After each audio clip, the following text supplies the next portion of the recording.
Time now for our Sunrise Smart Start. A teenager was sent to the hospital after shooting on Avenue D late last night. This in Rochester. Police telling us around 11 o'clock a 14-year-old boy dropped off at the hospital with at least one gunshot wound to the upper body. Now he underwent surgery. We're told he is expected to recover. Officers, again, learning that incident took place on Avenue D. There are no suspects in custody. The Rochester teen killed in a double shooting over the weekend has been identified. Police say 18-year-old Christopher Wood was walking down Genesee Street when he was shot. Officials say he was rushed to the hospital where he was later pronounced dead. We're told another victim, a 14-year-old boy, was also shot but is recovering. According to police, the two knew each other. No suspects are in custody. If you have any information about this fatal shooting, call 911. Well, questions remain this morning after a wild scene yesterday in Irondequoit, a stolen ambulance chase ending up in Irondequoit Bay. Yeah, take a look at this. Erica Cost joining us live to tell us more about what happened here. Good morning, Erica. Good morning, Leah. Well, the woman driving the ambulance is now in custody, but many gaps in this story, like who was the woman, why would she take this ambulance all the way to Rochester, and what charges will she be facing?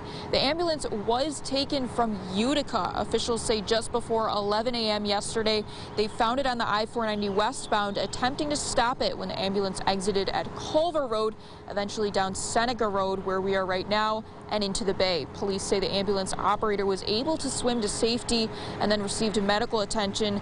Martin County Sheriff's dive team was also called in to help retrieve the ambulance. Onlookers there described to us being there in that very jarring moment. Now, it's important to note no critical injuries happened here after help arrived. You can imagine what the scene must have looked like with dozens of onlookers looking on in shock, saying they've never seen anything like it in their entire life. And as for that woman, we'll have to keep an eye out for what those pending charges will be. In Irondequoit, Erica Cost, News 8. Unbelievable there. Thank you, Erica, for that. For more on this story as it develops, head to our website, rochesterfirst.com. Well, President Biden is continuing his 8-day trip through Europe after spending the weekend in England with G7 world leaders and meeting Queen Elizabeth for tea. He now heads to NATO to talk about issues facing the U.S. Joined this morning by Washington correspondent Jesse Tenor, live in Washington this morning. Jesse, good morning. What are some of the topics the president will be discussing with other world leaders today? Yeah, good morning, Mark and Leah. The president definitely plans to cover a lot of ground while in Brussels, everything from climate change to the Afghanistan troop withdrawal to the Iran nuclear deal. But his focus really is going to be on holding Russia and China more accountable when it comes to economic and national security threats. We don't have a lot of details on exactly how the president plans to approach that with world leaders. Where we do have a little more detail is how these leaders plan to attack cyber attacks. Of course, there's been a handful of ones that have affected the U.S. here recently that the FBI has deemed were Russia-based. And so the president definitely plans to move forward on that and ask for better international collaboration. The leaders also plan to sign an update to their charter that says that it will now include cyber attacks to just make sure that there's kind of a more seamless response when these kind of things do happen. And then this is really all teeing up President Biden's face-to-face meeting with Russian President Vladimir Putin on Wednesday, and that's going to be their first in-person meeting in 10 years. The last time was when Biden was vice president and Putin was prime minister. He does plan to bring up those hacks, among other things, but says that it's not really about conflict. It's more about trying to move forward on potential solutions. All right, Jesse, thank you so much for that. We'll be watching it closely. On Wednesday, both President Biden and President Putin will hold separate press conferences following their meeting. And we'll certainly be covering that. In the meantime, we turn our attention to our friend James Gilbert with a look at the morning forecast. Hey, wild night last night with those storms. Yeah. Calmer this morning. Yeah, definitely. If you were able to sleep through the thunder, you probably had no idea, because you see partly cloudy to mostly sunny skies to start off the day. 62 in Rochester, Dansville 64, full sun there. Look at Penn Yan, 63 with plenty of sun. Those starting in Sodus are pretty happy with the temperature there. This afternoon, mid-70s, probably will be a little bit cooler along Lake Ontario with a couple of scattered rain showers around. Maybe we're thinking about heading over the playground. Just watch out for those passing showers. There will be plenty of dry time in there as well. We'll do the bus stop forecast as well as a look at the 8-day forecast coming up at the end of the show. Mark. All right, James, thank you. We do have one accident into the newsroom at this noon hour, or news hour, I should say, this hour of the morning with our sunrise traffic. It's in Holly on Kendall Road at Ridge Road. So tracking that, but in the meantime, 390, 490, and 590 are running on time. Well, one person is dead and 2 others injured after a horse and buggy crash that happened in Yates County. It happened west of WROC Road on State Route 364 yesterday around 4 p.m. Yates County Sheriff's deputies say a car crashed into a horse and buggy.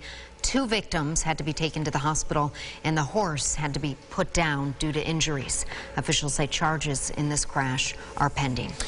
Kirk Ashton, the Hilton Elementary principal accused of sexually harassing 11 students, is due in court for a pretrial motion today. Ashton is currently facing 25 charges, including 7 counts of second-degree sexual conduct against a child and 11 counts of endangering the welfare of a child. He pleaded not guilty to the charges in April and is being held at the Niagara County Jail on $250,000 bail. Ashton remains on paid administrative leave with the school district. The Ogden Police Department is warning drivers to lock up your vehicles. This after 2 cars were stolen over the weekend. According to the Monroe County Sheriff's Office, car thefts tend to increase in the summer months. The department is asking anyone with possible security camera footage to come forward. If you have any information, contact Ogden Police. That number is 585-617-6131. Well, in other news, the European Medicines Agency expected to conclude its review of the Pfizer and Moderna COVID vaccines next month. The EMA is studying rare cases of heart inflammation in people in their 30s. The symptoms include temporary shortness of breath and chest pain. The study will determine if there is a link between the cases and those vaccines. To our Family First segment now this morning. Are you and your family having a tough time adjusting to those new mask mandates? Some are dealing with what's being called mask anxiety. Yeah, this is a new term for those struggling with the decision to ditch their face coverings. It's also being referred to as reopening anxiety. Symptoms include a racing heart, sweating, and sometimes embarrassment. Experts say if you're not comfortable, try taking off your mask in smaller settings with people you know. A mask mandate is a mandate and it's over, but you can wear a mask anytime you want to if it makes you feel more comfortable. So you could start with just ditching the mask outdoors and then indoors with a small group of people that you know well. If you are suffering from some anxiety from this, experts say acknowledge your feelings. Don't be so hard on yourself. They also recommend talking to someone about how you feel as we adjust again to a new norm. Time now for a check of the GRE Morning Business Report. More businesses are opening up. The Commerce Department says it received more than 500,000 business applications last month, up over 1% from May. Applications covering a variety of sectors and higher in most industries, but applications across the retail industry did see the biggest declines. Well, as Americans are emerging from lockdown and hitting the skies in record numbers, TSA says it doesn't have enough workers to handle the long-awaited travel boom. The agency is asking some to volunteer to help monitor checkpoints. The hope is to hire 3,000 more workers by the end of the summer. Some airlines have also asked employees to volunteer to help with the travel surge. Well, you can say goodbye to American Airlines in-flight magazine. The June issue of American Way will be the air carrier's very last. Delta and Southwest already canceled their magazines. Experts say the airlines are making the move as more passengers opt for in-flight entertainment like streaming movies and TV shows. All right, here's what's coming up at the water cooler this morning. Make sure you're talking about this. The Late Show with Stephen Colbert will return to the Ed Sullivan Theater coming up tonight in New York City. It'll be the first Late Show in front of a full audience since the beginning of the pandemic. Jon Stewart is scheduled to be the first in-studio guest for Colbert in over a year. Oscar and Grammy winner Her will be the musical guest. You can watch all the action right after News 8 at 11 right here on Channel 8 WROC. I don't think it's going to get violent there. Stuart's fired up about something, isn't he? Yeah, right. I'm sure there's going to be a lot of energy at that Absolutely. show. Oh, that yeah. feeling after, no doubt about it. After all this time doing everything virtually, you know. Yeah.